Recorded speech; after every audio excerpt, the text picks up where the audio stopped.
Hello, and welcome to Adam's German Car 101. First of all, I'm sorry to hear that your Audi's acting up, but don't worry, I'm here to show you just how cheap and easy it is to fix that pesky MMI screen when it's stuck in the open position.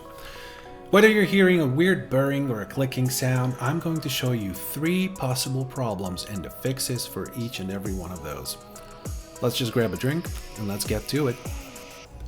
We're going to start by pulling out all 4 air vents, then we'll remove the silver dash trims and finish the whole thing by pulling the wooden trim panels. A cheeky side note, but those are the only things I really don't like on these Audis, so I think the wood makes them look dated, and when my wife called it a granddaddy car, I decided to convert all the wood trim to piano black. And of course that'll be another video on my channel with instructions on how to remove each and every single trim piece in detail. Coming soon to a smartphone near you.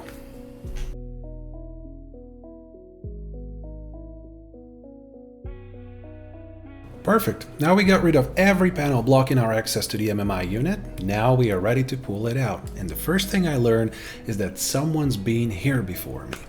Those 2 pieces of plexiglass are either a genius or a really lazy solution for those who want their screens always open. Let's just say I'm not gonna need these anymore.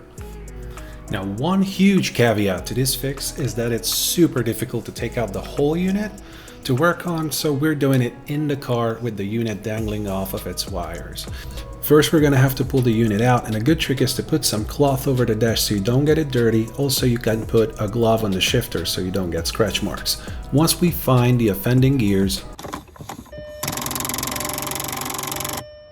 then we'll know we're on the right track.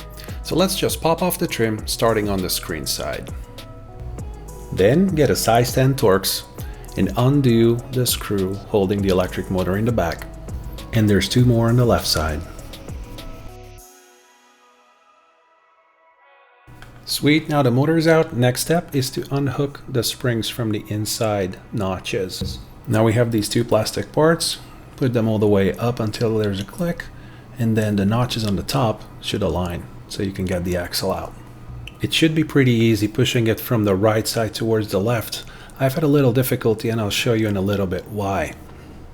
After that, with the axle gone, the 2 plastic bits would just slide right out towards the top, so we got rid of those. Perfect. Go back here and get rid of that gear. There has a twin brother on the other side, and it'll come straight out along with the tiny black plastic clip. Now we're breaking out the big guns. A whopping $7.99 buys you a set of these brass gears that should way outlast the quite un-German plastic ones. Link in the description. So pop the gear into the clip it came in, back to its place it goes, and that's 1 down. The big gear done is a huge step because that tiny C-clamp holding it into its axle. It's tough to get off and even tougher to find if it flies away, so try your best to control your environment because I couldn't find any of those for sale. Now with that gone, the axle should slide right out towards the left, and then the gear is free to go.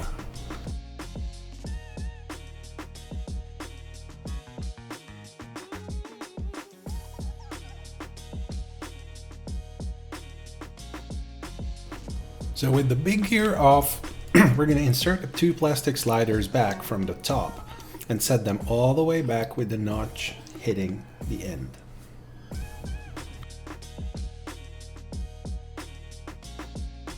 With everything set all the way to the back, the axle notches should be aligned properly, so now you're able to insert the axle from left to right. But we're not going all the way in though. Just through the 2 sliders. Next step is to get the springs back up on the screen mount, and they are not the same, so make sure you set them up exactly as I did. The bent end should be facing inward, getting perfect contact with the notch on the mount. With that done, you can insert the axle fully, and then all you have left to do is just to re-hook the springs to the notch on the back. It's gonna be a tough job. It was awkward to film, so bear with me. But it shouldn't be too difficult. And if everything went well, this should be your hallelujah moment. But sadly, it wasn't so for me.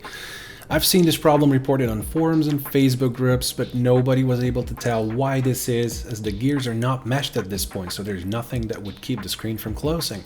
I really hope this can help a few people with this very issue, which probably stems from the previous owner or mechanic being a lot stronger than he was smart. If you look at that axle, you'll see the problem exactly.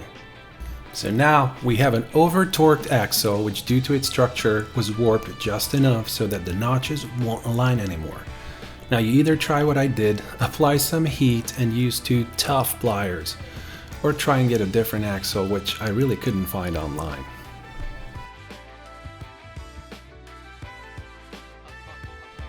Thankfully I didn't end up over brute forcing mine, so I managed to slide it back in and voila, everything lines up.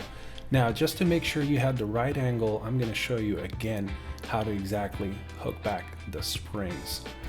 So you're going to have the straight parts in the back resting against the bottom of the metal part, that horizontal one. And then you can just twist the bent ones all the way back and hook them up to their notches.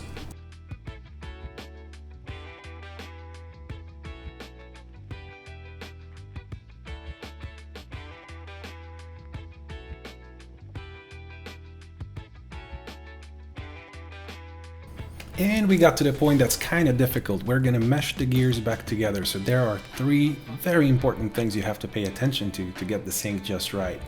First one is the screen needs to be all the way down. The second part is the lid. Just look at the guiding gears to figure out which way it goes in. And it should be all the way down in a closed position.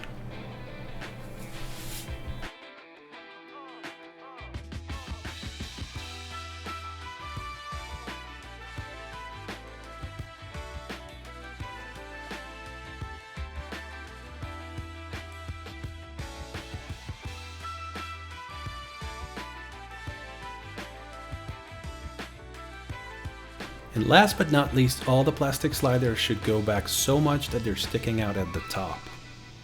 With these 3 points, you should be able to reinsert the big gear, put everything back together, and have an awesome working MMI to annoy you for years to come.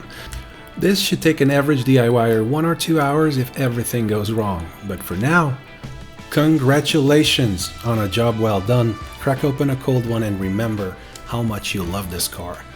Disclaimer time, these videos take a ridiculous amount of time to plan, shoot, and edit, so if you feel like showing your boy some love, please remember to leave me a like, a thumbs up, subscribe if you're interested in more German car hacks, or if you want to go the extra mile, buy me a beer on Patreon, link in the description. Thank you so much for watching and keeping your cars in shape. Stay excellent. Until next time.